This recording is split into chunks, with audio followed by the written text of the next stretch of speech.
Jadi kalau kita tidur pagi, itu bukan hanya meningkatkan risiko sakit diabetes, tapi penyakit-penyakit yang lain. Dan satu hal, Rasulullah mengatakan, jika kita tidur setelah sholat subuh akan meningkatkan risiko pikun, Pak. Pikun loh, Bu. Ya, Pak. Gampang pikun. Lah kalau kita sholat subuh menjelang maghrib setelah asar, apa yang terjadi? Islam melarang, kita dilarang oleh Nabi kita tidur menjelang maghrib, betul? Bukan karena nanti ketidian setan, bukan ya. Secara medis diketahui bahwa orang yang kebiasaan tidur antara asar sampai maghrib itu akan menurunnya daya tahan tubuh. Jadi gampang sakit infeksi, Pak, kalau Bapak tidur menjelang maghrib. Kalau sekali lagi setelah sholat subuh gampang pikun, aliran darah ke otak itu tersumbat, ya, jadi stroke penyakitnya. Tapi kalau tidur setelah asar sebelum maghrib, itu daya tahan tubuh kita akan menurun. Jadi gitu ya jawabannya, Bu. Justru ini yang paling penting, materi terakhir ini 6 langkah praktis. Ya, Bapak bisa lakukan di rumah mulai hari ini. Langkah pertama, mulai hari ini jangan makan malam, Pak.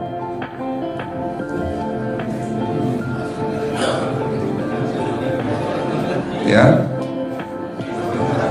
ala bisa karena biasa. Memang awalnya sulit, yang sudah kebiasaan makan malam itu sulit. Alasannya nanti nggak bisa tidur dong, betul ya? Nanti perutnya kembung, mual dan sebagainya. Itu karena kebiasaan. Dulu pun saya begitu. Tapi kalau sekali-sekali boleh, Pak. Misalnya diundang hajatan gitu, tetangga ada yang kawinan hajatan, ya udah apa-apa, menghargai itu makan malam. Tapi sekali-sekali itu. Tapi kalau tiap hari ini yang nggak boleh, betul ya, Pak?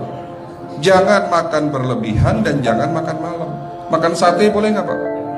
Boleh, siapa bilang nggak boleh? Sate itu, Bapak tahu daging kambing?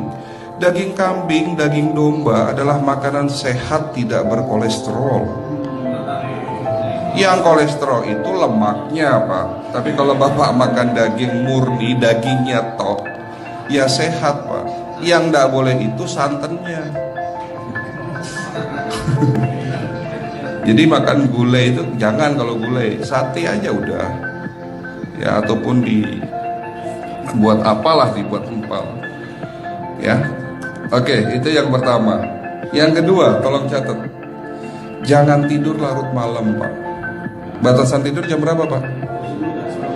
Jam 11 paling telat harus sudah tidur. Kenapa? Apa penjelasan medisnya? Orang yang tidur di atas jam 11 akan terganggu fungsi livernya, Pak. Dimana liver kita ini fungsinya banyak. Ya, ada 500 fungsi liver loh, Pak. Fungsi jantung ada berapa, Pak? Fungsi jantung 1. Fungsi jantung tugasnya untuk mompa darah. Fungsi ginjal ada berapa? 2. Absorpsi dan filtrasi. Fungsi liver 500 fungsi. Jadi organ yang paling berat dalam tubuh kita kerjanya adalah liver. Liver akan rusak manakala kalau kita tidur di atas jam 11 malam. Berarti 500 fungsi liver bisa rusak, Pak. Ini salah satu penyebab diabetes. Bukan hanya kerusakan pankreas, tapi rusaknya liver bisa jadi penyakit diabetes, Pak. Jadi kalau sakit diabetes itu yang terganggu itu sebetulnya bukan hanya pankreasnya, livernya pun rusak, ususnya pun rusak. Makanya dalam pengobatan diabetes di klinik kami itu bukan hanya ngobatin pankreas, tapi 3 organ penting ini saya obati: usus, liver, dan pankreas. Kebanyakan kenapa? Kalau dalam pengobatan tradisional mereka tahunya diabetes itu hanya pankreas, ya kan? Tapi di sini dalam pengobatan holistik, orang yang kena liver itu 3 organ ini pasti rusak: usus, liver, dan pankreas.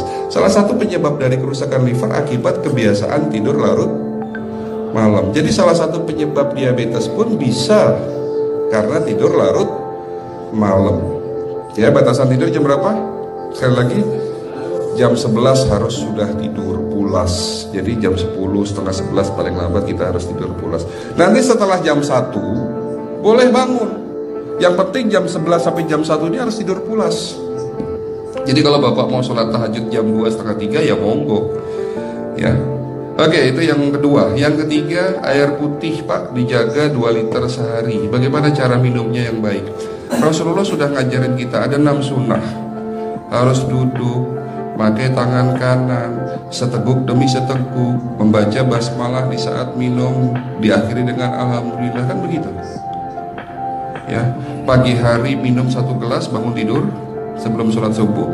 Setelah sholat subuh boleh teh, tapi juga dibilas dengan 1 gelas air putih. Sebelum mandi nanti Pak, minum air hangat. Kalau Bapak mandinya pakai air dingin boleh, tapi sebelum mandi minum air hangat, biar tubuh kita ini jangan terlalu dingin di saat kita kena air dingin.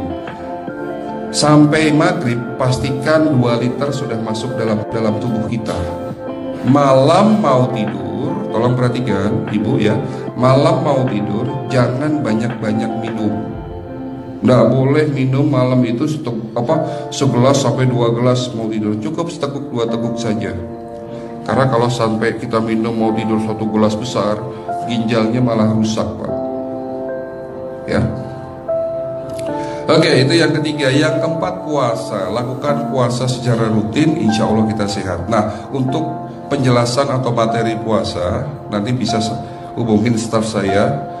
Nanti di bulan Ramadan tahun ini, kalau memang masih ada slot 1 sampai hari ke-20, saya bisa mengisi manasik kesehatan yang berkaitan dengan manfaat puasa untuk kesehatan. Insya Allah kalau memang masih ada slot waktunya, karena kita di bulan Ramadan hanya 20 hari kita mengisi manasik. Ya, oke, itu yang keempat. Langkah keempat. Langkah 1, 2, 3, 4. Langkah kelima. Nah, sebelum saya menjawab yang kelima, saya ingin membacakan sebuah sabda Rasulullah. Rasulullah bersabda, di dalam tubuhmu ada segumpal daging. Jika segumpal daging itu sakit, akan sakitlah seluruh tubuhmu. Dan jika segumpal daging itu rusak, akan rusaklah seluruh tubuhmu. Apa itu segumpal daging? Segumpal daging itu adalah hati. Tapi ternyata yang dimaksud Rasulullah itu bukan liver, Pak. Yang dimaksud Rasulullah adalah hati kita, roh kita, jiwa kita, perasaan kita.